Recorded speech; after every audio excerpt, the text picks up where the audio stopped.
Hey guys, Kanchan is back with a new lesson. आप सभी ने लेसन 1 में जो सीखा वो इंग्लिश लैंग्वेज की नींव थी। तो हमने लेसन 1 में नींव रखी, अब हमें दीवार खड़ी करनी है उस नींव पे। जब नींव मजबूत होगी तो दीवार टिकेगी। तो गाइस, जो चीज़ें आपने लेसन 1 में सीखी वो प्रोनाउंसिएशन पर आधारित थी। आपने लैंग्वेज के, इंग्लिश लैंग्वेज के सभी लेटर्स के सही सही प्रोनाउंसिएशंस को सीख लिया। ठीक है, आई होप कि आप सभी ने उस वीडियो को पूरा देखा हो, तभी आप इस चीज़ को और अच्छे से समझ पाएंगे जो आज मैं आपको बताने जा रही हूँ।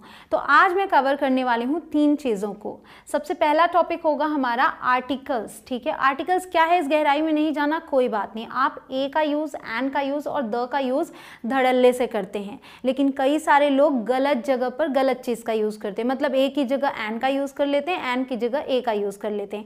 है बहुत ही सिंपल, बहुत ही एक छोटा सा डिफरेंस है, वो आपको समझना है। इस पर हम चर्चा करेंगे।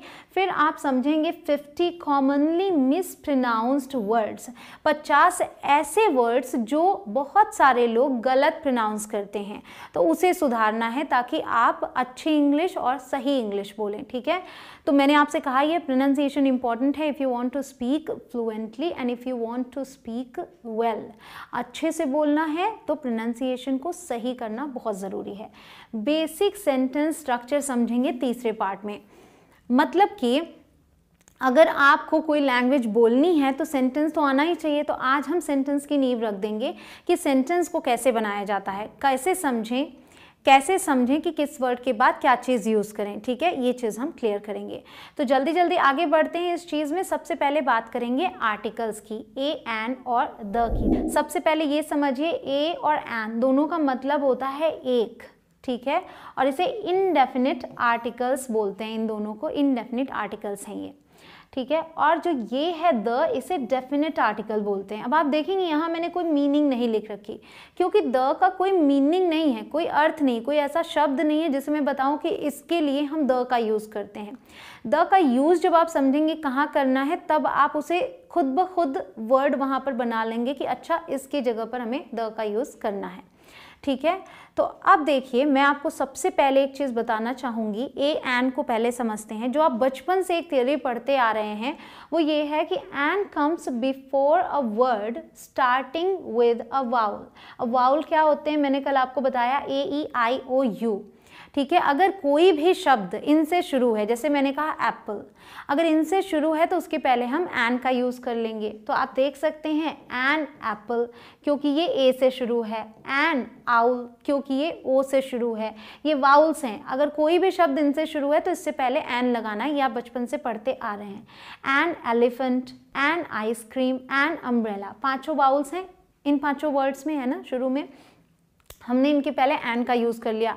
एक और चीज़ पढ़ते आ रहे हैं कि उसके अलावा जो चीज़ें बचती हैं यानी कॉन्सोनेंट, अगर उनसे वर्ड की शुरुआत हो रही है, ए यूज़ करना है। A comes before a word starting with a consonant, तो उसके पहले ए यूज़ कर लेंगे। तो Y E A R, Y क्या है, कॉन्सोनेंट है। ईयर प्रोनाउंस करते हैं इसे, ईयर, तो उसके पहले ए का यूज़ कर लिया। मैन है, एम कॉन्सोनेंट है तो ए का यूज़ कर लिया। A man, a year. Clear हुआ यहाँ तक? तो ये चीज़ आप बचपन से पढ़ते आ रहे हैं। लेकिन अब मैं आपको कुछ ऐसे सेंटेंसेस दिखा रही हूँ जो गलत लगेंगे आपको। ठीक है, देखिए, आई सॉ अ हॉर्स, ये तो ठीक है, ये कॉन्सोनेंट है। लेकिन यहाँ मैं कह रही हूँ I saw an honest man. यहाँ एच था, यहाँ ए लगा दिया, यहाँ एच है, यहाँ हमने एन क्यों लगा दिया? तो क्या ये सेंटेंस इनकरेक्ट है? जी नहीं, ये सेंटेंस इनकरेक्ट नहीं, ये सेंटेंस करेक्ट है। ठीक है, ये सेंटेंस करेक्ट है। क्यों करेक्ट है वो मैं आपको बताती हूँ, आप बस वर्ड को समझते चलिए। I found an umbrella, I found an umbrella, यहाँ पे यू है, ठीक है, एन लगा दिया, ठीक है ये। लेकिन यही यू यहाँ भी तो है यूनिवर्सिटी में, यहाँ पे हमने ए लगा दिया, ये भी सेंटेंस सही है, गलत नहीं है। तो फिर ये थियोरी तो फिर रॉन्ग साबित हो गई ना, कि अगर वर्ड की शुरुआत किसी कॉन्सोनेंट से हो तो उसके आगे ए का यूज़ करेंगे।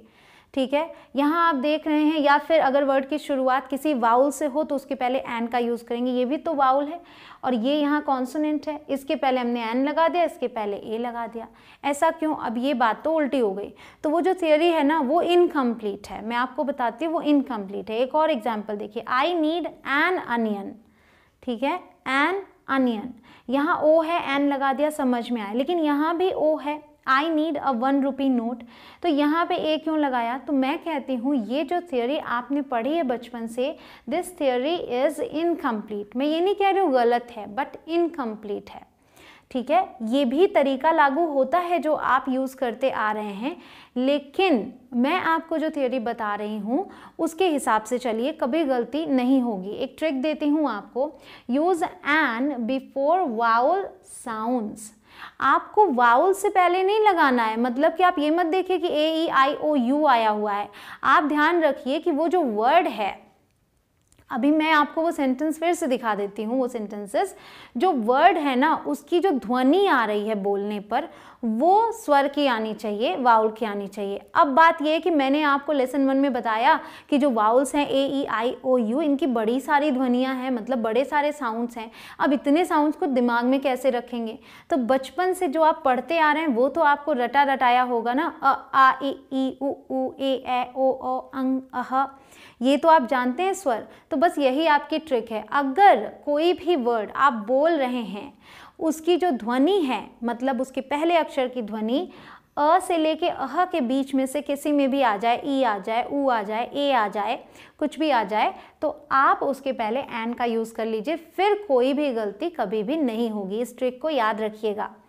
यूज़ ए बिफोर कॉन्सोनेंट साउंड्स। तो उसी तरीके से अगर कॉन्सोनेंट आए तो उसके पहले ए का यूज़ नहीं करना। अगर कॉन्सोनेंट साउंड आए, उस वर्ड के पहले लेटर की जो ध्वनि आएगी बोलने पर, वो अगर व्यंजन की आती है तो आप ए का यूज़ करें। तो व्यंजन की ध्वनि को कैसे समझें? अब आप क से लेके ग तक तो आपको पता ही है, क ख ग घ अंग, इस तरीके से। तो अगर इनमें से कोई आ जाए बोलने पर तो आप उसके पहले अ का यूज़ कर लीजिए। तो गाइज ये जो मैं आपको बता रही हूँ इसके लिए आपको स्पेलिंग देखने की ज़रूरत ही नहीं है, आप आंख बंद करके ए या एन में से क्या सही है उसका यूज़ कर लेंगे। अब मैं आपको फिर से सेंटेंसेस दिखाती हूँ। अब देखिए यहाँ पे ए था, क्योंकि यहाँ एच जो है इसकी ध्वनि ह ही है, हॉर्स है ना ये, आई सॉ अ हॉर्स। तो ये एक व्यंजन साउंड है, साउंड व्यंजन का है, हॉर्स, ह। तो हमने ए का यूज़ किया, लेकिन यहाँ जो एच है इसका साउंड है अ, ऑनेस्ट। आप क्या बोलते हैं इसे? ऑनेस्ट। तो जो पहला लेटर है उसका साउंड है ऑ, अ साउंड आ रहा है, इसलिए आप एन यूज़ करेंगे। तो इसकी स्पेलिंग देखने की ज़रूरत नहीं, अगर आपने सुना ऑनेस्ट तो एन ऑनेस्ट। तो ये ट्रिक जो है आंख बंद करके आप लगाएंगे, इसका यूज़ आप आंख बंद करके करेंगे फिर भी सही होगा।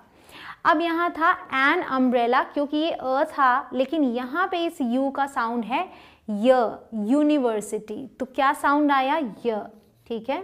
आप यूनिवर्सिटी बोलते तो यह एक व्यंजन है, तो व्यंजन है तो इसके पहले ए का यूज़ होगा। I need an onion. अब ये अनियन है, अ साउंड आ रहा है तो एन लगाया, ठीक है, लेकिन यहाँ इस ओ का साउंड है व, ओ एन ई, वन। क्या बोलते हैं आप? वन बोलते हैं ना। तो वह क्या है? व्यंजन है, इसलिए हमने यहाँ पर अ का यूज़ किया, इसीलिए ये सारे सेंटेंसेस ठीक हैं। तो अब से आप इस चीज़ को फॉलो कीजिएगा, साउंड को फॉलो कीजिएगा, ठीक है, लेटर को नहीं। आप एग्जाम्पल्स देख लेते हैं, बहुत सारी चीज़ें आपके लिए क्लियर हो जाएंगी। MBA, बहुत लोग एम को यम बोलते हैं, यन बोलते हैं, तो वो गलत है। सही प्रोनाउंसिएशन जब आप यूज़ करेंगे ना, तब जाके आप सही चीज़ का चुनाव कर पाएंगे कि ए का यूज़ करना है कि एन का।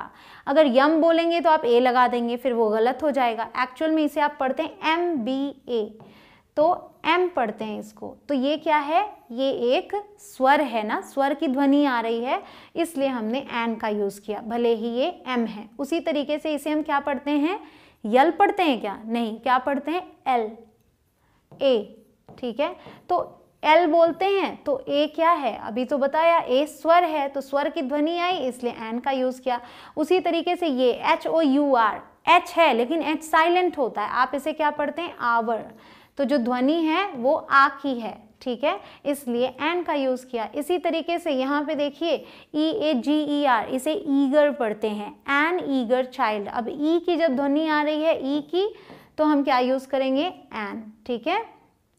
अब यहाँ पे इसे हम आवर पढ़ रहे थे तो ये भी तो आवर ग्लास हुआ, यहाँ भी आ की ध्वनि आई तो हमने एन का यूज़ किया। यहाँ भी एच साइलेंट है, इसे आप हॉनर नहीं पढ़ते, ऑनर पढ़ते हैं। तो जब यहाँ भी आपके आ की साउंड आ रही है ना, तो बस यहाँ भी एन का यूज़ हुआ। उसी तरीके से अब ये HEIR, इसका मतलब होता है उत्तराधिकारी, तो इसे आप हेयर नहीं बोलते। मैं जब आपको अभी मिसप्रोनाउंस्ड वर्ड्स बताऊंगी उनमें भी ये सारी चीज़ें आएंगी। इसे हेयर नहीं, इसे एक्चुअल में पढ़ा जाता है एयर, ठीक है। तो यहाँ भी ए का साउंड आता है एयर, तो इसलिए एन का यूज़ होता है। और जो हेयर होता है वो ये बाल होता है जिसे हम हेयर बोलते हैं, HAIR, ठीक है। अब ये क्या है, इंटरेस्टिंग स्टोरी, तो अ इंटरेस्टिंग स्टोरी और एन इंटरेस्टिंग स्टोरी। अब ये इन ई का साउंड है तो एन हो गया क्लियर आपके लिए। अब ए वाले एग्जाम्पल्स देख लेते हैं। अब यहाँ ई है, ई भले ही वाउल है लेकिन इसे हम क्या पढ़ेंगे, इसे हम पढ़ेंगे यूरोपियन, तो यहाँ भी यू यूज़ किया, यानी य साउंड, य क्या है, व्यंजन है, इसलिए ए का यूज़। ये जो है EWE, इसे क्या पढ़ते हैं पता है आपको, इसे पढ़ते हैं यू, ओके, इसे भी यू पढ़ते हैं। इंग्लिश में लिखूं तो इस तरीके से, तो साउंड आपका व्यंजन का आया, य का साउंड। और यू क्या होता है, यू होती है फीमेल शीप, जो शीप होती है फीमेल उसे यू बोलते हैं, तो अ यू, एन यू नहीं लिखेंगे। ये क्या है, यूनियन, अब भले ही यू है लेकिन साउंड य का ही आ रहा है, यूनियन, तो इसलिए यहाँ URL साउंड य का, इसलिए ए। यहाँ यूनिकॉर्न, य का ही साउंड, यहाँ भी यूनिट, इसलिए इन दोनों में ए का यूज हुआ। यहाँ हॉर्स, ह, हिंदी में व्यंजन क्या है, ह का साउंड आया, इसलिए अ। यहाँ हेयर, ये एयर बोलते हैं, यहाँ हेयर बोलते हैं, इसलिए यहाँ ए आएगा। अब ये क्या है, one legged bird, one legged bird a आएगा क्योंकि ये व का साउंड दे रहा है, व, ठीक है, व व्यंजन है। अब क्लियर हो गया। अगर कोई शब्द आप पढ़ते हैं उसकी शुरुआती ध्वनि, उसके पहले अक्षर की ध्वनि व्यंजन में आए तब ए का यूज़ करना है, और अगर स्वर में आए यानी अ से लेके अह के बीच में तब आपको एन का यूज़ करना है। क्लियर हो गया आपके लिए ये चीज़। अब आप फ़र्क ये समझ गए कि कब ए का यूज़ करना है, कब एन का यूज़ करना है, और इन दोनों को ही आप कोई एक चीज़ बतानी हो तब यूज़ करेंगे। लेकिन अब समझते हैं कि ए एन और द में क्या फ़र्क है, कब द का यूज़ करें, कब ए एन का यूज़ करें, ठीक है। तो मैंने आपसे कहा कि पहली बात तो एक है कोई चीज़ तब इसका यूज़ करते हैं, तो अगर एक से ज़्यादा है तो इनका यूज़ नहीं हो सकता, मतलब सिंगुलर के लिए यूज़ हो सकता है, प्लूरल के लिए नहीं यूज़ हो सकता ए एन का। और द जो है वो सिंगुलर के लिए भी यूज़ हो सकता है, प्लूरल के लिए भी यूज़ हो सकता है, ठीक है। ये दोनों ही सिचुएशंस में यूज़ होगा। उसके अलावा ए एन नॉन स्पेसिफिक चीज़ों के लिए, नॉन स्पेसिफिक मतलब जो ख़ास ना हो, मतलब जो आम हो, किसी एक स्पेसिफिक चीज़ की बात नहीं कर रहे हैं, ठीक है, तब हम ए एन का यूज़ करेंगे। और द का यूज़ करते हैं जब हम किसी स्पेसिफिक चीज़ की बात कर रहे हैं, मतलब किसी खास चीज़ की बात कर रहे हैं। एग्जाम्पल में आप इसे बहुत अच्छे से समझ जाएंगे, ठीक है। देखिए, आई एट एन एप्पल, मैं आपसे बोल रही हूँ कि मैंने एक सेब खाया, आई एट एन एप्पल। फिर मैं बोल रही हूँ द एप्पल वॉज स्वीट। आप ध्यान दें, आप पाएंगे यहाँ भी एप्पल है, यहाँ भी एप्पल है, यहाँ हमने एन का यूज़ कर लिया, यहाँ द का, तो क्या फ़र्क आ गया। अब देखिए यहाँ भी आई हैव अ कैट, मेरे पास एक बिल्ली है। Do you want to see the cat, क्या आप उस बिल्ली को देखना चाहते हैं, ठीक है। तो यहाँ भी कैट था, यहाँ भी, लेकिन एक जगह ए आया, एक जगह द आया, तो इसका क्या फ़र्क है। यहाँ पे हमने कहा अ कैट, यहाँ हमने कहा द कैट, तो ये समझते हैं, यहीं आपको बेसिक डिफरेंस समझ में आ जाएगा कि क्या फ़र्क है। जब मैंने आपसे कहा आई एट एन एप्पल, मैंने एक सेब खाया, तो मैंने किसी स्पेसिफिक सेब की बात नहीं की, कोई भी सेब हो सकता है जो मैंने खाया। लेकिन अब जो सेब मैंने खाया, ठीक है, तो वो स्पेसिफिक एक सेब हो गया जो मैंने खा लिया। तो अब मैं जब बोल रही हूँ उसी सेब के बारे में तो वो सेब खास हो गया। मतलब जब मैंने आपको बताया नहीं था तो वो आम एप्पल था, लेकिन जब मैंने खा लिया तो एक पर्टिकुलर सेब हो गया वो जिसे मैंने खाया। अब मैं उसके बारे में जब बताऊंगी तब मैं द का यूज़ करूंगी, द एप्पल वॉज स्वीट, मतलब वो एप्पल जो मैंने खाया। तो अगर इसे हिंदी में बोलें तो मैं बोलूँगी मैंने एक सेब खाया, वो सेब मीठा था। तो जो मैंने आपसे कहा कि द की कोई मीनिंग नहीं, अब आप ध्यान दें तो आप पाएंगे वो सेब मीठा था, तो वो मैंने यूज़ किया ना यहाँ पे। तो क्यों यूज़ किया, क्योंकि इसकी पहले मैं इसकी बात कर चुकी हूँ, अब ये स्पेसिफिक हो गया। सेम थ्योरी यहाँ होगी। मेरे पास एक बिल्ली है, अभी मैंने आपसे कहा मेरे पास एक बिल्ली है, आपको पता नहीं था इस बारे में, ठीक है, तो मैंने पहली बार आपको बताया तो हमने अ का यूज़ कर लिया। अब मैं बोलूँ do you want to see the cat, मतलब जो मेरे पास बिल्ली है क्या आप उसे देखना चाहते हैं। तो मेरे पास एक बिल्ली है, क्या आप उस बिल्ली को देखना चाहते हैं? तो यहाँ इस द की मीनिंग हो गई उस बिल्ली को देखना चाहते हैं। तो हो गया क्लियर। जब आपने किसी को किसी के बारे में पहली बारी बताया है, आम चीज़ है वो, तो ए या एंड का यूज़ किया, लेकिन जब उसके बारे में ही फिर से आगे बता रहे हैं तो द का यूज़ किया।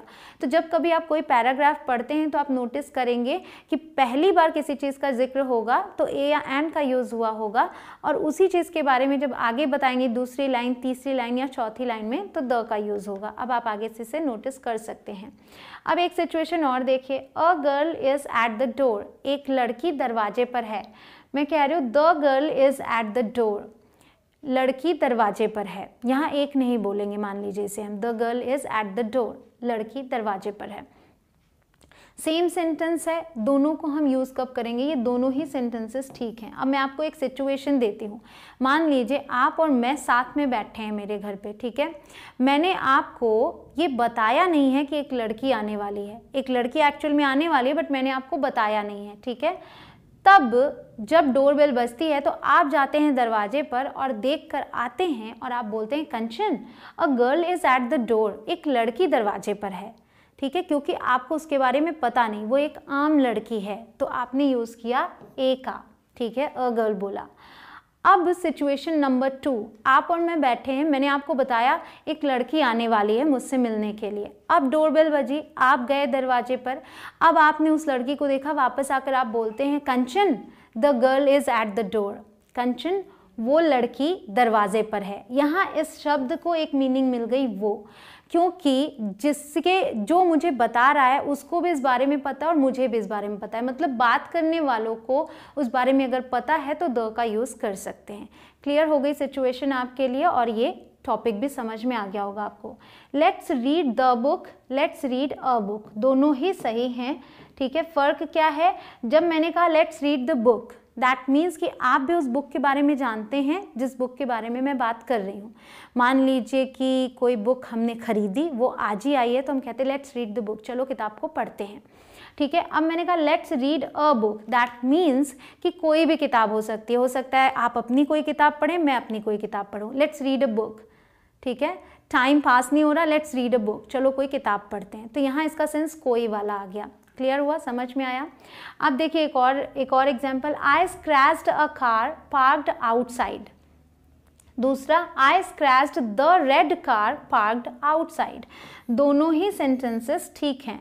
फ़र्क क्या है कि बाहर कार्स पार्क्ड हैं, ठीक है, बाहर गाड़ियाँ खड़ी हैं, और मैं कहती हूँ I scratched a car parked outside, तो उनमें से कोई भी एक गाड़ी हो सकती है जिससे मुझसे स्क्रैच लग गया। तो मैं कहती हूँ कि बाहर खड़ी हुई कारों में, या फिर बाहर एक कार पर मेरे से स्क्रैच लग गया, ये मैंने बोला, ठीक है, बाहर एक कार पर मेरे से स्क्रैच लग गया, I scratched a car parked outside. तो कोई भी कार हो सकती है। यहाँ पे मैं स्पेसिफिक रेड कार की बात कर रही हूँ, वहाँ और कोई रेड कार नहीं, केवल एक ही रेड कार है। तब ऐसे मैं बोलूँगी I scratched the red car parked outside, बाहर खड़ी रेड वाली जो कार है, लाल वाली, उस पे मेरे से स्क्रैच लग गया। ये हुआ आपके लिए कॉन्सेप्ट क्लियर। अब देखिए, अगर आप द की जगह ए का यूज़ कर लेते हैं, जहाँ पे आप ए का यूज़ नहीं कर सकते, तो सेंटेंस इनकरेक्ट हो जाता है इस तरीके से, the man who wrote this book is famous, वो आदमी जिसने ये किताब लिखी वो प्रसिद्ध है। तो क्योंकि जिसने ये किताब लिखी किसी पर्टिकुलर आदमी की बात कर रहे हैं, उस बुक के राइटर की बात कर रहे हैं, तो हम यहाँ पे अ मैन नहीं यूज़ कर सकते। यहाँ आप नहीं कह सकते a man who wrote this book is famous, ये इनकरेक्ट सेंटेंस है, इस तरीके से आप इसे नहीं बोल सकते, आप द के साथ ही इसे बोलेंगे। तो अगर आप किसी पर्टिकुलर व्यक्ति या वस्तु की बात कर रहे हैं तो द का यूज़ करें। क्लियर, इतने सारे एग्जाम्पल से आपको समझ में आ गया। अब हम बात करेंगे 50 कॉमनली मिसप्रोनाउंस्ड वर्ड्स। आपको 50 ऐसे वर्ड्स दे रही हूँ जो गलत प्रोनाउंस किए जाते हैं। अगर आप भी इसे गलत प्रोनाउंस करते हो, इनमें से किसी को भी, उसे नोट डाउन कर लीजिएगा ताकि आगे से आप उसे सही तरीके से प्रोनाउंस करें। सबसे पहले अगर हमने ये बात की जो मिसप्रोनाउंस्ड होते हैं वर्ड्स, तो प्रोनाउंसिएशन की बात कर लेते हैं। इसे बहुत सारे लोग प्रोनाउंसिएशन बोलते हैं क्योंकि हम प्रोनाउंस करना बोलते हैं, लेकिन ध्यान दें यहाँ पर PRONOUN होता है, ठीक है, इसलिए हम इसे प्रोनाउंस करना बोलते हैं और ये स्पेलिंग मिसप्रोनाउंस्ड है, ठीक है। लेकिन यहाँ पे कोई ओ नहीं है, NUN है, इसलिए हम इसे प्रोनंसिएशन बोलते हैं। प्रोनंसिएशन मतलब उच्चारण। प्लीज़ करेक्ट माई प्रोनंसिएशन, कृपया मेरे प्रोनंसिएशन को, मेरे उच्चारण को सुधारिए, सही करिए। तो गाइज, जब मैं यहाँ पे आपको एक एक एग्जाम्पल सेंटेंस दूंगी, अगर आपको समझ में नहीं आता इसके लिए आप परेशान ना हो, क्योंकि यहाँ पर मैं केवल आपको समझने के लिए दे रही हूँ। क्योंकि अभी अगर आपको सेंटेंस फॉर्म करना नहीं आता तो मे भी आपको ये समझ ना आए, लेकिन सुनते रहने से चीज़ें बहुत कुछ समझ में आती रहती हैं। इसलिए आप एग्जाम्पल्स को सुनते जाइए ताकि आपको ये समझ में आए कि ये सेंटेंस में यूज़ कैसे होते हैं। ठीक है, अगला है बहुत ही कॉमन जो घर में यूज़ होता है, प्याज। इसे बहुत सारे लोग ओनियन बोलते हैं, इसको ओ प्रोनाउंस करते हैं, लेकिन इसकी सही प्रोनाउंसिएशन है अनियन। अनियन, ठीक है। He is growing onions in his garden this year. इस साल अपने बगीचे में वो प्याज उगा रहा है। सो अनियंस बोलना है। अब से अगर आप आगे किसी से मांगते हैं कि एक प्याज देना, तो बोलेंगे आप गिव मी एन अनियन। अगला है जो कि मैंने आपको शुरू में ही बता दिया, इसे आप एच साइलेंट रख के बोलते हैं। इसे हेयर बोलते हैं लोग, लेकिन क्या बोलना है, एयर।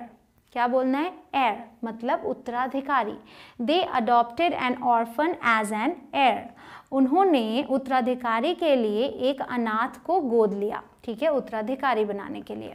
अब है ये जिसे बहुत सारे लोग शायद हॉरिजॉन बोलते हो, लेकिन इसकी प्रोनाउंसिएशन है हराइजन। हराइजन, ठीक है। ज की प्रोनाउंसिएशन आएगी, इसका ध्यान रखिएगा। इसका मतलब आकाश का घेरा या आकाश। The sun rose over the horizon. ठीक है, हराइजन बोलना है, हॉरिजन नहीं बोलना। एक चीज़ और नोटिस कीजिएगा कि कई बार क्या होता है कि मान लीजिए आप इसे हॉरिजॉन बोलते हैं और आपके सामने कोई आए और वो बोले हराइजन, तो आप मन ही मन उसके ऊपर हंसें कि देखो इसे नहीं आता, इसको पता नहीं कि इसे हॉरिजॉन बोलते हैं, स्पेलिंग पर भी इसने ध्यान नहीं दिया। कुछ भी आप सोच सकते हैं, लेकिन एक्चुअल में क्या होता है कि ये जो इंग्लिश है ना, इसकी बड़े टिपिकल प्रोनाउंसिएशंस हैं। तो अगर आप कभी भी कोई नई प्रोनाउंसिएशन सुने जो आप अलग तरीके से यूज़ करते, हो सकता है वो इंसान गलत बोल रहा है, हो सकता है आप गलत बोल रहे हो, उस चीज़ को अगर हो सके तो नोट डाउन करें या अपने दिमाग में ही नोट डाउन करें, मतलब दिमाग में ही रहने दें, उसे सर्च करने की कोशिश करें। बाद में जब भी आपको मौका मिले सर्च करें, हो सकता है आप ही गलत बोल रहे हो, उसको आप सुधार लें। ठीक है, तो आगे से जब भी आपको इस तरीके का कोई भी नया वर्ड सुनने में आता है जो आप अलग तरीके से प्रोनाउंस करें, उसे चेक ज़रूर से कीजिएगा। ठीक है, चाहे अपनी मिस्टेक को सुधारिए या फिर सामने वाले को अगर आप जानते हो तो उसकी मिस्टेक को सुधारिए, उसे बताइए। तो वो था हराइजन। सिंपल आप देख सकते हैं कि स्पेलिंग ये है। अब उसी स्पेलिंग में देखिए, यहाँ पे ये स्पेलिंग है HORIZON, यहाँ पे HORIZON भी है और TAL लग गया, सिर्फ इतना लग गया, लेकिन इसे हॉरिजॉन्टल नहीं बोलेंगे, यहाँ पे आप इसे हॉरिजॉन्टल बोलेंगे, हॉरिजॉन्टल। ठीक है, हॉरिजॉन्टल, आकाश वृत्त के समानांतर। सो समानांतर इसका यूज करेंगे हम समानांतर के लिए। ड्रॉ अ हॉरिजॉन्टल लाइन, एक समानांतर रेखा खींचो। ठीक है, नेक्स्ट है ये VITAMIN, बहुत सारे लोग इसे क्या बोलते हैं, विटामिन। विटामिन हिंदी में भी लिखा जाता है इसको, इसका मतलब होता है पोषक तत्व। इसकी दो प्रोनाउंसिएशंस हैं, बट विटामिन नहीं है इसकी प्रोनाउंसिएशन। या तो वाइटामिन आप बोलें या तो विटामिन बोलें। वाइटामिन है US मतलब अमेरिकन इंग्लिश में वाइटामिन एंड ब्रिटिश में विटामिन। ठीक है, आप दोनों ही में से कुछ भी यूज़ कीजिए। Oranges are rich in vitamin C। संतरों में भरपूर मात्रा में विटामिन C पाया जाता है। ठीक है, अगला है CUPBOARD, जो देखने में लग रहा है कि कप बोर्ड बोलते होंगे इसको, लेकिन इसे बोला जाता है कबर्ड। सिंपल सा है कबर्ड, P यहाँ पे साइलेंट है, दरवाज़ों वाली अलमारी। He took a mug from the cupboard, उसने कबर्ड से एक मग लिया। क्लियर। नेक्स्ट इज HOUR, समय के लिए हम इसे यूज़ करते हैं, इसका मतलब होता है घंटा। यहाँ H साइलेंट होता है, इसे आप पढ़ते हैं आवर, आवर। ठीक है, आवर, जल्दी से बोलेंगे hour. The train is an hour late, train 1 घंटे लेट है। तो आप ध्यान दें तो आप पाएंगे बहुत सारी ऐसी प्रोनाउंसिएशंस हैं जो आज मैं आपको बता रही हूँ, जो आप अपनी रोज़मर्रा की ही ज़िंदगी में यूज़ कर रहे हैं। कुछ लोग सही बोल रहे हैं, कुछ लोग गलत बोल रहे हैं, तो बस गलत को सही कर देना है, सब कुछ आसान हो जाएगा।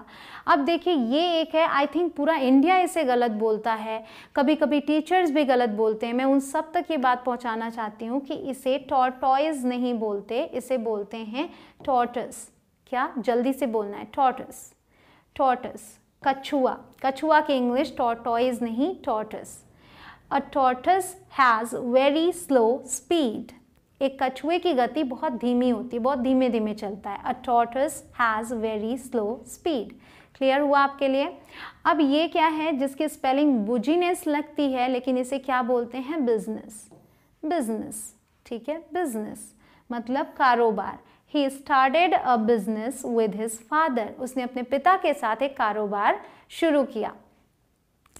अब आगे बढ़ते हैं, जो देखने में लग रहा है आपको ऑटोमोबाइल, क्योंकि आप MOBILE जो आप यूज़ करते हैं उसे मोबाइल बोलते हैं, तो उसे मोबाइल भी बोला जाता है, मोबाइल भी बोला जाता है। तो ये ऑटोमोबाइल नहीं है, ये है ऑटोमोबाइल, ऑटोमोबाइल, मोटर संबंधी। This factory manufactures automobile parts. ये फैक्ट्री मोटर संबंधी पार्ट्स को बनाती है, निर्माण करती है। अगला है BURY, जिसका मतलब होता है दफन करना या छिपा देना, ठीक है, या छिपा लेना। इसकी प्रोनाउंसिएशन देखने में लगती है कि होगी ब्यूरी, लेकिन होती क्या है? बेरी, बेरी बोलते हैं। तो ये टिपिकल प्रोनाउंसिएशंस हैं थोड़ी सी, इसीलिए मैंने इसे आपको बताना चाहा। यहाँ यू है लेकिन इसका साउंड है ए का, bury. He has learned to bury his feelings. वो अपनी भावनाएं छिपाना सीख गई है। यहाँ पे भावनाओं को छिपाने के लिए भी बेरी का यूज़ हुआ है, ठीक है। अगला है इंट्रोडक्शन। इसे बोलते हैं इंट्रोडक्शन मतलब परिचय। He began with a brief introduction, तो यहाँ पे हम इसे इंट्रो बोलते हैं, इंट्रोडक्शन, ठीक है। Next is creature. इसे बहुत सारे लोग क्रिएचर या क्रिएटर पढ़ते हैं, लेकिन ये क्रीचर है। क्रीचर मतलब प्राणी, क्रीचर। तो एक example, we saw many creatures of the forest. हमने जंगल के बहुत सारे जीव जंतु देखे। प्राणी में जीव भी आ जाते हैं, जानवर भी आ जाते हैं, तो इसका मतलब जीव भी होता है, ठीक है। अगला है NUMB। इसका मतलब होगा सुन्न हो जाना। अब मैंने आपको लेसन 1 में बताया कि जब M और B साथ में आए तो B साइलेंट होता है, तो यहाँ आप नम्ब नहीं बोलेंगे, क्या बोलेंगे? नम। तो ये एक ट्रिक है आपके लिए, MB साथ में आए तो B साइलेंट, शी इज नम, ठीक है। अगला है OFFEND। इसे बहुत सारे लोग ऑफेंड बोल देते हैं, लेकिन ये क्या है? अफेंड। यहाँ इसका साउंड अ है, जैसे अदर में होता है। अफेंड, अपमान करना या ठेस पहुँचाना। I didn't mean to offend you. मैं आपको ठेस नहीं पहुंचाना चाहती थी। I didn't mean to offend you. Next is, इसे बहुत सारे लोग ऑफिशियल बोल देते हैं, लेकिन ये क्या है? ऑफिशियल। यहाँ भी ओ का साउंड अ है, ऑफिशियल। कर्मचारी या दफ्तर संबंधी। It was an official party. ये दफ्तर संबंधी पार्टी थी, मतलब जो दफ्तर से रिलेटेड, दफ्तर के लोगों के लिए थी। नेक्स्ट इज, जिसे बहुत सारे लोग सिनोनिम बोलते हैं, जो बिल्कुल गलत है। सही प्रोनाउंसिएशन है सिनोनिम, मतलब पर्यायवाची। किसी वर्ड का आप पर्यायवाची ढूंढते हैं, किसी शब्द का, तो आप सिनोनिम ढूंढते हैं। What is the synonym of magnify? Magnify का पर्यायवाची क्या है? अगला है FOR। इसे फॉर बोलते हैं, बहुत सारे लोग इसे फोर बोलते हैं, लेकिन फोर जैसे हम गिनती गिनते हैं 1 2 3 4, वो वाला फोर ये नहीं है। इसका मतलब होता है के लिए, FOR, for. I brought a cake for you. मैं तुम्हारे लिए एक केक लाया, ठीक है। अब देखिए, ये है NIK। ये एक ब्रांड है जिसे बहुत सारे लोग नाइक बोलते हैं, कि मैंने नाइक की टी शर्ट पहनी है, मैं नाइक के शूज़ ले आया। तो एक्चुअल में इसकी प्रोनाउंसिएशन है Nike, Nike. Nike is the best shoe brand. Nike जूतों में सबसे अच्छा ब्रांड है, जूतों की ब्रांड्स में, ठीक है। अगला है एजुकेशन। इसे जू, इस DU को जू प्रोनाउंस करेंगे, ज। एजुकेशन मतलब शिक्षा। Education can empower you. शिक्षा आपको सशक्त बना सकती है। ठीक है, अगला है ALMOND मतलब बादाम। इसमें बहुत सारे लोग कंफ्यूज रहते हैं। कुछ लोग कहते हैं कि आलमंड में L साइलेंट है, लेकिन इसकी दो प्रोनाउंसिएशंस हैं, या तो आप आलमंड बोलिए या तो आमंड। अमेरिकन इंग्लिश में L साइलेंट नहीं है, वहाँ आलमंड बोलते हैं, और ब्रिटिश में आप L को साइलेंट बना सकते हैं और आमंड बोल सकते हैं। ठीक है, did you eat rest of the almonds? क्या तुमने बचे हुए बादाम खा लिए? ठीक है, अब देखिए नीदर, NEITHER, इसकी भी दो प्रोनाउंसिएशंस हैं, नीदर या फिर नाइदर, दोनों ही सही हैं। इसका मतलब होता है दोनों में से कोई भी नहीं, नीदर या neither. Neither of them looks happy, दोनों में से कोई भी खुश नहीं दिख रहे हैं, नीदर ऑफ देम। क्लियर? अब देखिए वुमन, WOMAN, इसे वुमन बोलते हैं, जिसका मतलब है औरत या महिला। वुमन, इसे बहुत सारे लोग वुमैन या वोमन ऐसे बोलते हैं, लेकिन क्या है ये? Woman. Woman, you're an amazing woman। ठीक है, आगे देखिए, अब इसी को जब प्लूरल में बोले हम औरतें, मतलब एक से ज़्यादा औरतों के लिए हम मैन को मेन में बदल देंगे। वहाँ ए था, ई बना दिया, जैसे मैन का प्लूरल होता है। लेकिन यहाँ पे अब इसे हम वो प्रोनाउंस नहीं करेंगे, इसे हम प्रोनाउंस करेंगे वे, तो ये होगा विमेन। अब यहाँ पर इसकी जो ये प्रोनाउंसिएशन दिख रही है बिल्कुल अलग है, एक्चुअल प्रोनाउंसिएशन है विमेन, न कि वुमन या वोमेन। क्या है सही? Women. There were mostly women, वहाँ ज़्यादातर महिलाएं थीं या औरतें थीं। अब देखिए, अब फिर से MB आ गया, तो इसे क्या हम प्लम्बर पढ़ेंगे? नहीं, इसे हम पढ़ेंगे प्लम्बर, मतलब नलकार, जो नल वगैरह ठीक करते हैं। We had to call a plumber to unblock the drains, हमें नालियों को अनब्लॉक करने के लिए प्लम्बर को बुलाना पड़ा। अगला है देखिए डिज़र्ट, क्या बोलेंगे? डिज़र्ट, DESSERT, डबल S वाला जो है वो मिठाई, जो आप खाने के बाद खाते हैं, उस मिठाई के लिए स्पेशली यूज़ होता है डिज़र्ट। तो कैसे बोलेंगे? डिज़र्ट, यहाँ पे थोड़ा सा स्ट्रेस देंगे, dessert. We wanted the dessert, हम मिठाई चाहते थे। ठीक है, अगला है जिसमें दो S था, यहाँ सिंगल S है, इसे कहते हैं डेजर्ट। डेजर्ट मतलब रेगिस्तान। The desert night was cold and dark, रेगिस्तान की रात ठंडी और अंधकार में थी। ठीक है, अंधेरी थी। अब एक चीज़ मैं आपको एक ट्रिक दे सकती हूँ, इसे याद कैसे रखें स्पेलिंग को। तो गाइस, जब आप मिठाई खाते हैं तो आपका और खाने का मन होता है, तो और खाने का मन हुआ मतलब दो S हैं यहाँ पे। ठीक है, इस तरीके से आप याद रख सकते हैं, ट्रिक हो सकती है आपके लिए। और रेगिस्तान अगर आप जाएं तो इतनी गर्मी होती है वहाँ पे, क्या वहाँ आपका दोबारा जाने का मन करेगा? नहीं। तो मिठाई और खाते हैं डबल S, रेगिस्तान के लिए एक S, ऐसे याद रखिएगा। अब आते हैं इस पे, बहुत सारे लोग इसे कैरियर बोलते हैं, जो आप भविष्य बनाते हैं अपना, आपके पेशे के लिए स्पेशली आप यूज़ करते हैं। तो इसे कैरियर नहीं, क्या बोलते हैं? करियर। करियर, ठीक है, करियर, करियर, इस तरीके से। I am planning to pursue a career in finance, मैं फाइनेंस में अपना करियर बनाने का प्लान कर रहा हूँ। ठीक है, अगला है SAYS, ये मैंने आपको लेसन 1 में भी बताया, इसे सेज नहीं बोलेंगे, सेज। ठीक है, जल्दी से बोलना है, says. He says I look like my dad, वो कहता है कि मैं मेरे डैड जैसे दिखता हूँ। ठीक है, आगे है फॉरगेट। फॉरगेट, इसे फॉरगेट नहीं बोलेंगे, आप इसे बोलेंगे फॉरगेट, मीन्स भूल जाना। नेवर फॉरगेट योर मैनर्स, अपनी तमीज या अपनी तहजीब कभी नहीं भूलना। ठीक है, नेवर फॉरगेट योर मैनर्स। अगला है जिसे बहुत सारे लोग ज्वेलरी बोलते हैं, जो गलत है, मतलब होता है आभूषण। सही क्या है? ज्वेलरी, बहुत ही सिंपल सा है, ज्वेलरी, ज्वेलरी। ठीक है, आई लाइक एंटीक ज्वेलरी, मुझे पुरातन आभूषण पसंद हैं। आगे आते हैं, ये है सेपरेट, इसे सेपरेट नहीं बोलते, सेपरेट। ठीक है, या फिर सेपरेट नहीं बोलेंगे, क्या बोलेंगे? सेपरेट, जल्दी से, मतलब अलग। दे टुक 2 सेपरेट रूम्स, उन्होंने 2 अलग अलग कमरे लिए।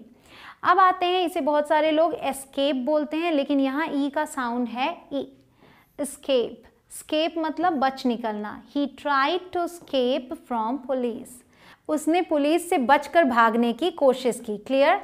अब आते हैं, ये बहुत ही टिपिकल प्रोनाउंसिएशन, बहुत सारे लोग गलत बोलते हैं इसको। इसे बहुत सारे लोग बोलते हैं एंटरप्रेन्योर, ठीक है, एंटरप्रेन्योर, लेकिन इसकी सही प्रोनाउंसिएशन क्या है? एंटरप्रेन्योर। एंटरप्रेन्योर मतलब व्यवसायी। The true entrepreneur is a doer not a dreamer.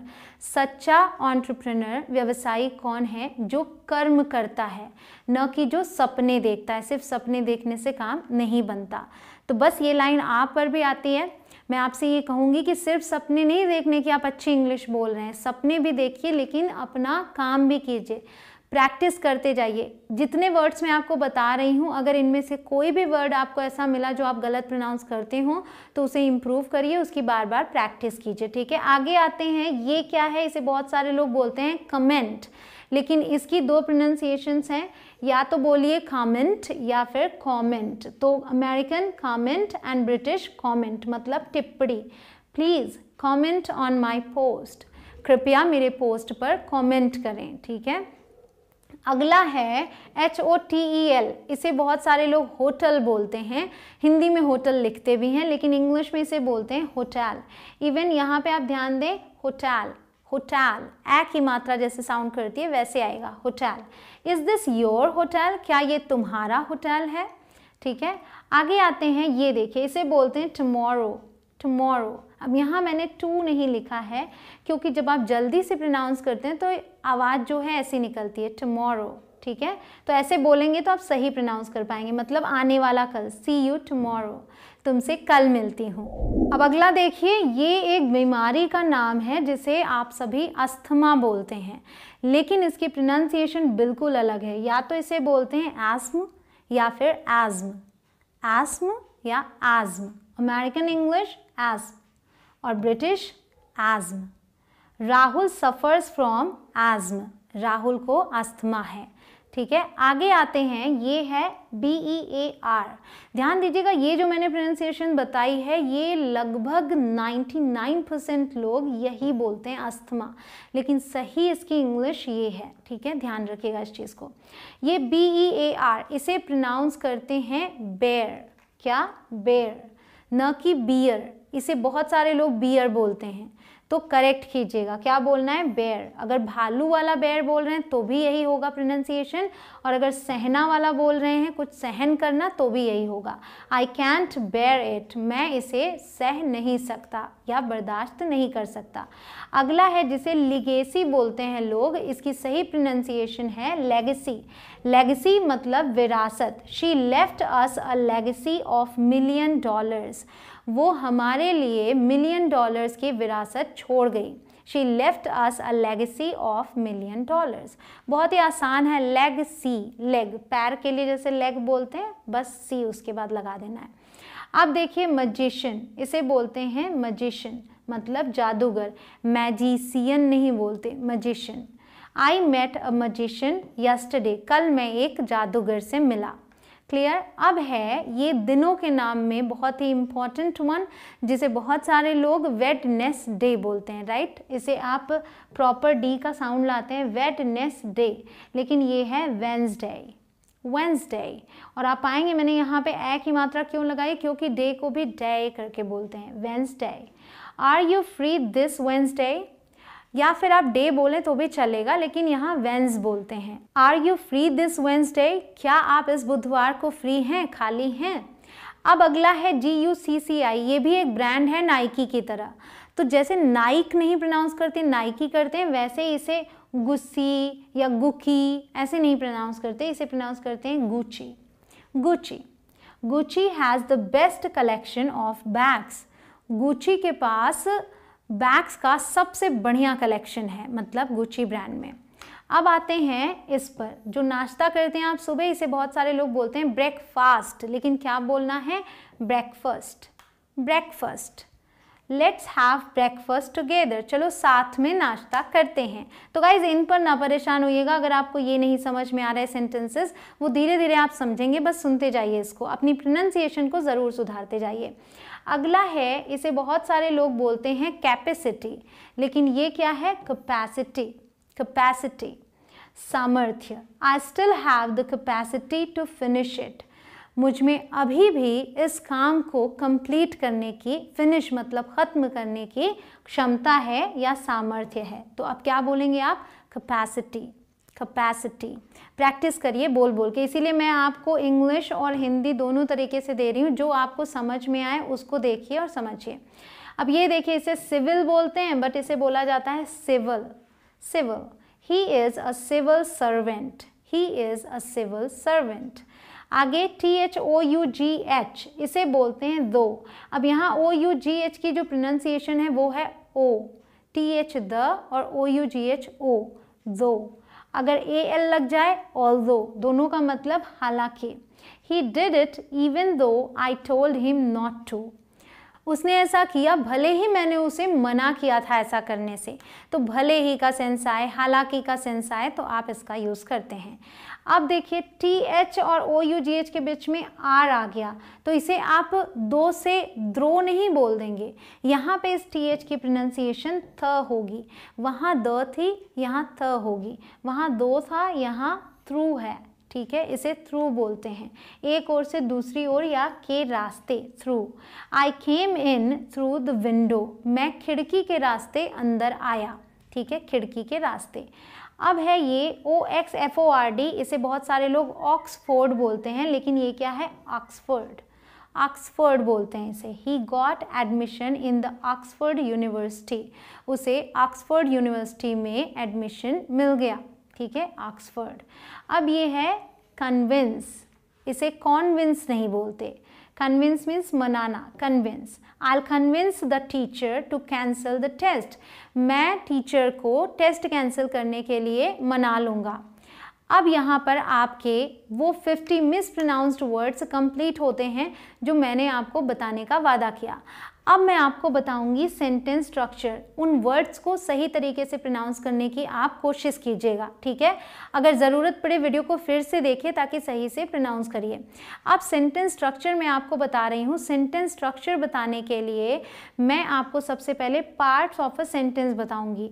तो जो बेसिक चीज़ें होती हैं एक सेंटेंस में, सबसे पहले सब्जेक्ट, फिर वर्ब और फिर ऑब्जेक्ट, और ये एक बेसिक स्ट्रक्चर है सेंटेंस का।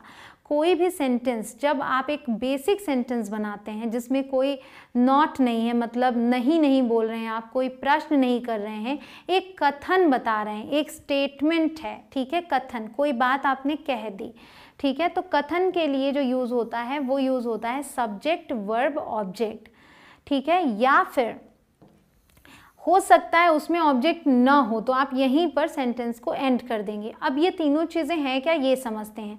सब्जेक्ट मतलब कर्ता, हिंदी में इसको बोलते हैं कर्ता, ठीक है, मतलब करने वाला। तो ये समझ लीजिए सब्जेक्ट कौन है, क्रिया को करने वाला, द पर्सन और thing that does the action, जो क्रिया को कर रहा है। तो ये सेंटेंस है राम राइट्स अ लेटर।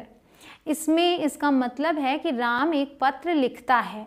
तो कौन लिख रहा है पत्र को, राम लिख रहा है, तो करने वाला कौन है, राम। तो इसमें जो सब्जेक्ट है वो राम है, ठीक है। अब देखिए वर्ब क्या है, वर्ब का मतलब होता है हिंदी में क्रिया, ठीक है, क्रिया। तो क्रिया क्या है, a word that expresses an action, जो क्रिया को दर्शाए या फिर स्टेट ऑफ बीइंग, स्थिति को दर्शाए। तो क्रिया, अब यही sentence Ram writes a letter, Ram पत्र लिखता है, तो क्रिया क्या हो रही है, कौन सा काम कर रहा है, राम पत्र लिखने का काम कर रहा है, क्रिया क्या है, लिखना। तो राइट्स जो है ये वर्ब है। अब आते हैं ऑब्जेक्ट पे। ऑब्जेक्ट क्या है, अ पर्सन और thing that receives the action, ठीक है, ये क्रिया को कर रहा है और क्रिया है लिखना, लेकिन लिखा किस पर जा रहा है, ठीक है, क्या किया जा रहा है, ये सवाल है। तो क्रिया जो रिसीव कर रहा है वो है लेटर। तो राम राइट्स अ लेटर में लेटर जो है ऑब्जेक्ट है, ऑब्जेक्ट को हिंदी में बोलते हैं कर्म, ठीक है। तो करने वाला सब्जेक्ट, जो क्रिया हो रही है वो वर्ब, और जिस पर क्रिया हो रही है वो ऑब्जेक्ट। तो जो नॉर्मल स्ट्रक्चर है वो है आपका सब्जेक्ट वर्ब फिर object. Ram writes a letter, ठीक है। अगर मैं अ लेटर हटा दूं, मैं सिर्फ ये बोलूं राम लिखता है, तो वहाँ पे आप पाएंगे Ram rights, subject verb. Clear. तो अगर मैं आपको ये बताना चाहूँ कि जब मैं हिंदी में बोल रही हूँ, ठीक है, मान लीजिए जब आपको एक सेंटेंस देती हूँ, आई रीड, मैं पढ़ता हूँ, राम राइट्स, राम लिखता है, आई रीड, मैं पढ़ता हूँ या पढ़ती हूँ। हिंदी में जब लड़की के लिए बोलते हैं तो ई का यूज़ करते हैं, पढ़ती हूँ, और लड़का है तो पढ़ता हूँ। लेकिन इंग्लिश में ऐसा कुछ नहीं है। इंग्लिश में लड़का लड़की है और अगर आई यूज़ कर रहे हैं तो सिमिलर, मतलब सेम सेंटेंस बनेगा। आई रीड का मतलब दोनों है, मैं पढ़ता हूँ या मैं पढ़ती हूँ, ठीक है। मैंने कहा अब इसी में मैं ऑब्जेक्ट को भी जोड़ देती हूँ कि मैं क्या पढ़ती हूँ, ठीक है। आई रीड अ बुक, मैं एक किताब पढ़ता हूँ या मैं एक किताब पढ़ती हूँ। तो आप ध्यान देंगे ये तो सब्जेक्ट है आई, क्रिया को कौन कर रहा है, मैं, आई, और क्या क्रिया है, रीड, पढ़ना, ये वर्ब है, और मैं क्या पढ़ रही हूँ, एक किताब को पढ़ रही हूँ, ये ऑब्जेक्ट है, ठीक है। तो सब्जेक्ट वर्ब ऑब्जेक्ट SVO ये स्ट्रक्चर है। और हिंदी में हमारे क्या है, मैं क्या है, सब्जेक्ट, एक किताब, किताब क्या है, ऑब्जेक्ट, और पढ़ता हूँ क्या है, वर्ब। तो जब हम हिंदी में सेंटेंस बोलते हैं कोई भी एक कथन, तो वो होता है सब्जेक्ट ऑब्जेक्ट वर्ब। पहले उस चीज़ के बारे में बताते हैं, फिर बताते हैं क्या क्रिया हो रही है। मैं खाना बनाती हूँ या बना रही हूँ, तो पहले खाना ले आए, और इंग्लिश में बनाएंगे आई एम कुकिंग फूड, ठीक है। तो गाइज इस चीज़ को समझिएगा कि इसकी आपको आदत डालनी होगी कि सब्जेक्ट के बाद वर्ब को यूज़ करना है अगर इंग्लिश में बोल रहे हैं तो। मैं आपको ऐसे कई सारे एग्जाम्पल्स देती हूँ, ठीक है। आई प्ले, मैं खेलता हूँ, यहाँ ऑब्जेक्ट नहीं, एक सब्जेक्ट एक वर्ब, सब्जेक्ट वर्ब। अब यहाँ आई प्ले क्रिकेट, मैं क्रिकेट खेलता हूँ, I play cricket, subject verb object, ऐसे करके प्रैक्टिस करनी है, ठीक है। तो दिन भर में आप जो भी काम करते हैं उसको आप इस तरीके से बना सकते हैं। आप आई का यूज़ कीजिए, फिर सीधे आप वो क्रिया यूज़ कर लीजिए, और कुछ भी आपको नहीं सोचना। आई के साथ आपको वर्ब नॉर्मल यूज़ करनी है, ठीक है। आई ईट, देखिए आई ईट मोमोज, मैं खाता हूँ, मैं मोमोज खाता हूँ। आई स्टडी, मैं पढ़ता हूँ, स्टडी मीन्स पढ़ना। ना तो आपको ये टेंशन लेनी है कि यहाँ स्टडीज़ लिखूँ या फिर पास्ट फॉर्म में जाऊँ स्टडीड लिखूँ, ये सब क्या है, अभी टेंशन नहीं लेनी। अभी आप जो दिन भर में चीज़ें करते हैं उसको इस तरीके से बनाइए। आई वेक अप, मैं उठता हूँ। आई ब्रश माई टीथ, मैं ब्रश करता हूँ। आई गो देयर, मैं वहाँ जाता हूँ। सिंपल से सेंटेंसेस। आई स्टडी इंग्लिश, मैं अंग्रेजी पढ़ता हूँ। वी स्विम, अब आई की जगह अगर आप वी का यूज़ करते हैं तो भी आपको इस वर्ब की टेंशन नहीं लेनी, नॉर्मल वर्ब यूज़ करना है। हम तैरते हैं, वी स्विम। हम तालाब में तैरते हैं, we swim in the pond. Clear. मैं सवाल पूछता हूँ, आई आस्क क्वेश्चंस, और सिर्फ इतना बोलना है मैं पूछता हूँ, आई आस्क। आस्क मीन्स पूछना। अब देखिए मैं सोता हूँ, आई स्लीप, स्लीप मीन्स सोना। मैं बिस्तर पर सोता हूँ, I sleep on the bed. Clear. मैं नाचता हूँ, आई डांस।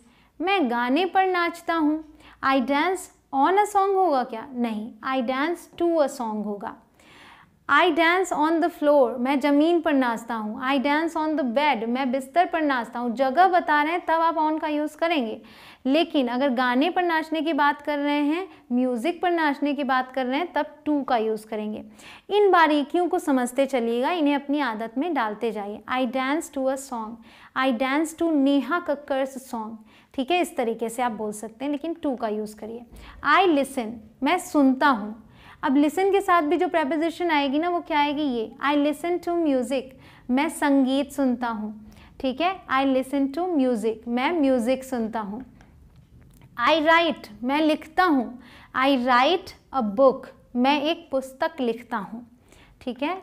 आई ड्रिंक, मैं पीता हूँ। आई ड्रिंक वाटर, मैं पानी पीता हूँ। तो ऐसे आप सेंटेंसेस बनाइए, अपने घर में जो भी चीज़ें देखिए या जो क्रिया आप करते हैं या कोई और करता है उसको भी आई के साथ बनाने की कोशिश कीजिए कि कभी बोलना पड़े तो आप बोल सकें, ठीक है। अब देखिए आई सिट, मैं बैठता हूँ। I sit on the chair, मैं कुर्सी पर बैठता हूँ। ये तो सभी करते हैं, आप इसे सेंटेंस बना सकते हैं। आई सिंग, मैं गाती हूँ। आई सिंग अ सॉन्ग, मैं गाना गाती हूँ। आई वॉक, मैं चलता हूँ। I walk on the road, मैं सड़क पर चलता हूँ। ठीक है, एक चीज़ यहाँ बता दूँ, आप ये नहीं बोल सकते आई सिंग सॉन्ग, मैं गाना गाती हूँ। मैंने ये नहीं कहा मैं एक गाना गाती हूँ, मैंने कहा मैं गाना गाती हूँ। फिर भी बोलेंगे आई सिंग अ सॉन्ग या फिर आई सिंग सॉन्ग्स, लेकिन आप आई सिंग सॉन्ग नहीं बोल सकते। ठीक है, बिना ए के सिंग सॉन्ग नहीं बोलेंगे। सिंग सॉन्ग अजीब सा नाम भी लग रहा है। नेक्स्ट इज आई वॉक, ये आपको मैंने बता दिया। आई स्माइल, मैं मुस्कुराता हूँ। आई स्माइल एट हर, जब आप किसी को देखते हैं आप ये भी बोलते हैं ना, she was smiling at me, वो मुझ पर मुस्कुरा रही थी, मतलब मुझे देख कर मुस्कुरा रही थी। तो आई स्माइल एट हर का मतलब मैं उसे देख कर मुस्कुराता हूँ। ठीक है, आई येल, मैं चीखती हूँ। आई येल एट हिम, मैं उस पर चीखती हूँ। सो येल के साथ एट का यूज़ होता है। ये जो वर्ब्स आप देख रहे हैं ये डेली यूज़ वर्ब्स हैं, जो भी मैं आपको क्रियाएं बता रही हूँ इनके साथ क्या आ रहा है उसके बाद ये सेट होते हैं।